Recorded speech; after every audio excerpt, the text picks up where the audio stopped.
जय भोजपुरी रउआ लोग से एगो निहोरा बाकी लाल रंग के सब्सक्राइब बटन के दबा के भोजपुरी फैंस क्लब से जुड़ जाए जा और ये घंटी वाला बटन के दबा के भोजपुरी के सब जानकारी बिल्कुल फ्री में मोबाइल पे पाई जा। आप लोग का स्वागत है भोजपुरी फैंस क्लब में। ई रिपोर्ट में आप लोग के हम बतावे जा रहल बानी भाई लोग की खेसारी लाल यादव के आप लोग नया नया फोटो देख रहल बानी जा। साथ में खेसारी लाल यादव के साथ आप लोग अक्षरा सिंह के भी देख रहल बानी जा। आखिर कौन बड़ धमाल करे वाला वाले खेसारी लाल यादव, तो आप लोग वीडियो के अंत तक देखी जा।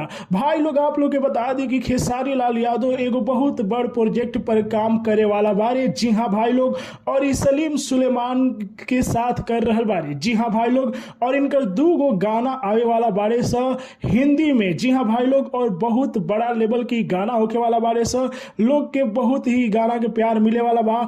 ओमे अक्षरा सिंह भी खेसारी लाल यादव के साथ नजर आवे वाला बारी, और इस सलीम सुलेमान के साथ जोन की प्रोजेक्ट हो रहा बा।